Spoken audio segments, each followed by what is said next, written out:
Bienvenue et bonne matinée à tous.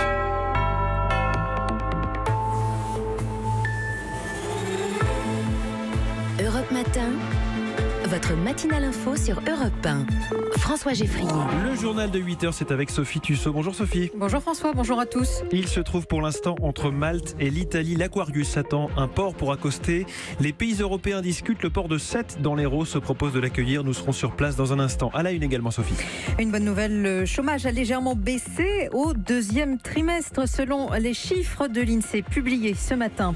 Après l'affaire Benalla, un nouvel exemple d'équipement policier utilisé illégalement. Cela concerne la mairie de Montluçon. C'est une info Europe 1. Face au gigantesque incendie, les Californiens abandonnent leur maison. Notre envoyé spécial a rencontré l'une des rescapées. Et puis, comme le moustique tigre, il est partout et nous empoisonne la vie. Le frelon asiatique prolifère dans les jardins. À 8h20, Jean-Claude Guessot, invité d'Europe 1. C'est lui qui propose d'accueillir l'Aquarius et ses 141 migrants au port de Sète. Il sera en direct avec nous. Vous pouvez lui poser une question pour ça. Vous envoyez un message sur Twitter, #E1matin. L'Europe cherche une solution pour l'Aquarius. La France discute de l'accueil du bateau humanitaire avec les autres pays du bassin méditerranéen. L'Italie et Malte refusent qu'il s'approche de leur côte. Et l'Espagne, où le navire a accosté en juin dernier avec à son bord 630 candidats à l'exil, rechigne à se proposer de nouveau. Face à la situation, l'ancien ministre communiste Jean-Claude Guessot, le directeur du port de Sète, a proposé hier d'accueillir l'Aquarius. Et on prend à la direction de l'Hérault. Mélanie Nunes, vous vous trouvez précisément dans le port de Sète où pourraient débarquer les 141 migrants de l'Aquarius. Eh bien oui, c'est ici que pourrait accoster le navire humanitaire de l'Aquarius, dans ce grand port régional qui peut recevoir de très gros bateaux. Des chalutiers, des paquebots de croisière touristiques sont en ce moment à quai. Alors dès l'annonce de cette proposition hier, des marins se sont mobilisés comme Bruno, qui est prêt à accueillir des migrants chez lui. J'ose plus regarder la Méditerranée de la même façon. La solidarité, en mer, la solidarité, elle est énorme. Ça fait partie de nos gènes, les marins. Alors quand on nous propose d'accueillir, nous, ici, le bateau, bien sûr qu'on est d'accord. Sinon, on n'est pas des humains, quoi. Un collectif de 13 associations de soutien aux migrants, baptisé 7 Terres d'accueil, s'est d'ores et déjà réuni. Ils veulent mettre la pression sur les autorités, mais surtout sur le président de la République, soulignent Marjolaine et Céline, deux bénévoles. Notre ville, elle a les infrastructures pour. Mais il faut se mobiliser pour que le président de la République dise oui. Et nous, on sera là pour soutenir cette démarche. C'est sa seconde chance. La première fois, l'accord s'était positionné et il n'a pas répondu favorablement. Il y a toute cette mobilisation citoyenne. Mais tous les habitants ne sont pas d'accord, à l'image de Philippe. Nous avons trop d'immigrés, donc je suis contre. C'est malheureux, hein. Je reconnais que si j'étais à leur place, je ferais peut-être pareil. Et personne ne devrait rien faire, chacun se renvoie la balle. Chacun se renvoie la balle, dit-il, et il estime que la France n'a pas plus d'obligation d'accueillir ces migrants que d'autres pays européens. Mélanie Nunes, depuis le port de Sète pour Europe 1. Le port de Sète qui attend à présent l'aval de l'État pour accueillir l'Aquarius. Pour le député La République En Marche, Aurélien Taché, la proposition de Jean-Claude Guessot ne change pas grand-chose. C'est très bien que Jean-Claude Guessot fasse cette proposition, mais c'est pas comme ça que ça marche en réalité.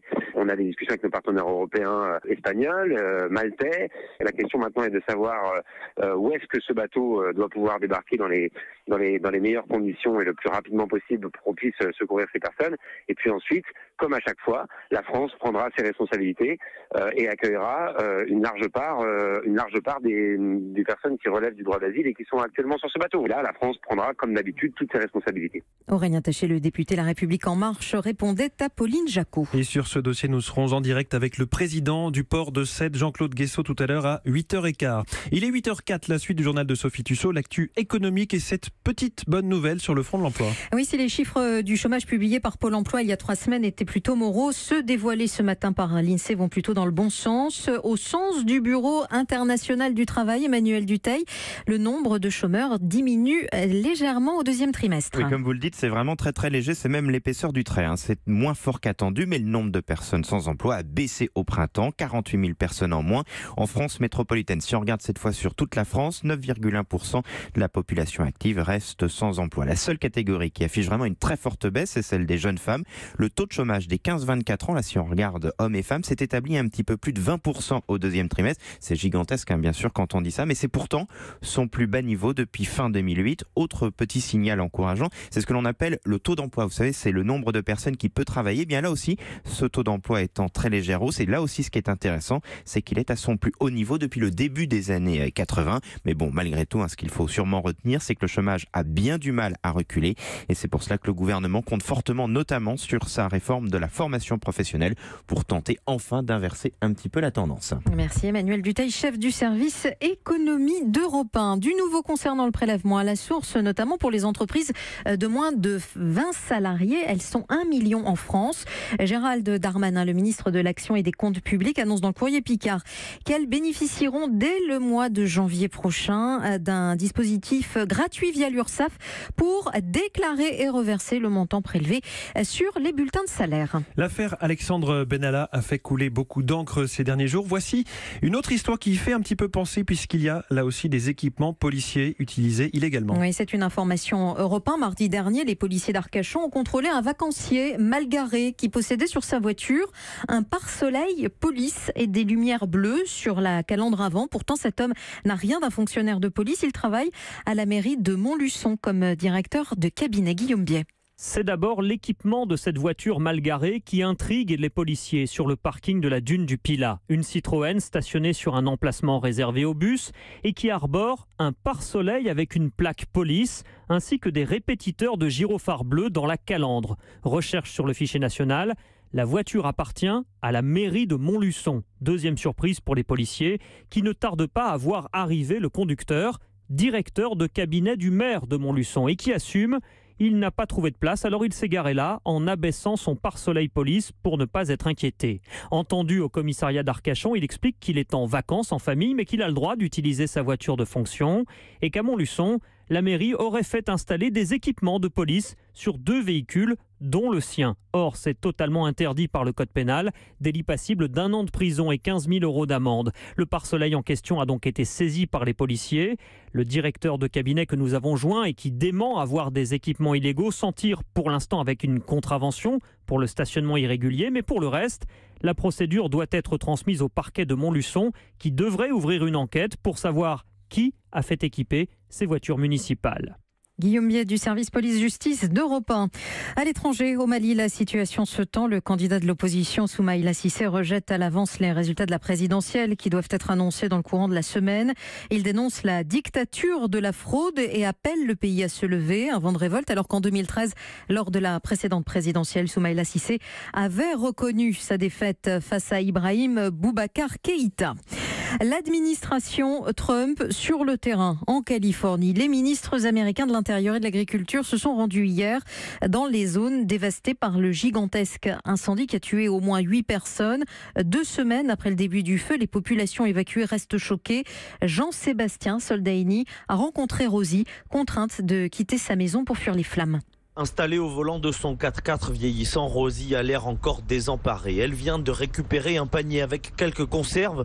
Elle se tourne et montre les sièges arrière rabattus, là où à 63 ans, elle a passé ses dernières nuits. Il n'y avait aucun hôtel où aller car tout était fermé, tout devait être évacué.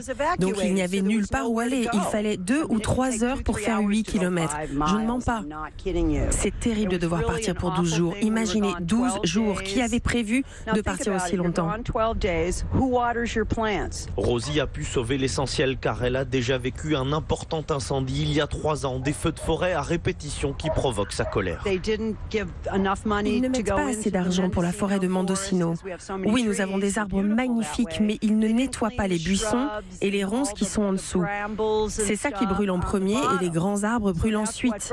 Alors si vous diminuez ces budgets, il est inévitable qu'un beau jour, tout le comté parte en fumée. Un manque d'entretien difficile à admettre, dit-elle, quand on vit en Californie, l'un des États les plus riches des USA. Lucerne Jean-Sébastien Soldaini, Europe 1. Également aux États-Unis, la famille d'Aretha Franklin demande au public de prier. La reine de la soul est au plus mal, souffrant d'un cancer depuis plusieurs années.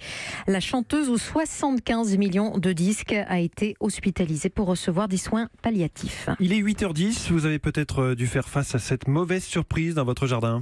Oui, un nid de guêpes, pire encore, de frelons asiatiques. Ces derniers prolifèrent depuis quelques années.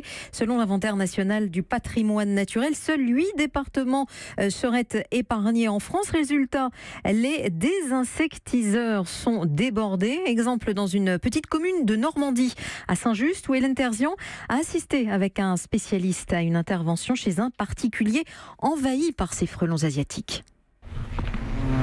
On les entend bourdonner à travers le portillon qui mène chez Chokri et sa famille. Là, ça vole de partout, ça rentre, ça sort, c'est incroyable. Depuis 3 semaines, des frelons asiatiques ont envahi l'un de ces arbustes. Ça fait qu'empirer. J'ai dit non, je vais appeler un professionnel parce que la peur de se faire piquer. Le professionnel, c'est le désinsectiseur Sylvain Fouquet. Et là, il y a un trou là. Ok, je les vois passer. Équipé de la tête aux pieds d'une protection blanche, il pulvérise le nid d'environ 500 frelons pour agir sur leur système nerveux. Ça va très vite tuer les frelons qui sont dedans et les frelons qui sont dehors vont revenir, vont tourner un peu devant le trou, vont pas être très contents et d'ici demain il n'y aura plus rien.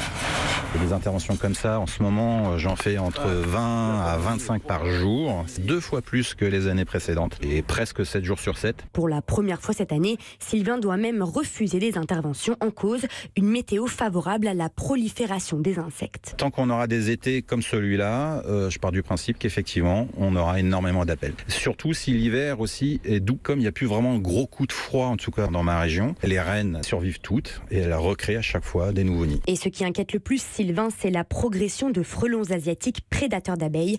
Il y a encore 5 ans, il n'effectuait aucune intervention pour détruire leur nid. Hélène Terzian en Normandie pour Europe 1. Une page culture pour refermer ce journal. Valoris sur la Côte d'Azur consacre plusieurs expositions à Picasso, qui a vécu de 1948 à 1955. Et Diane Chenouda s'est rendue sur place pour Europe 1. Les années Valoris sont des années de bonheur pour Picasso.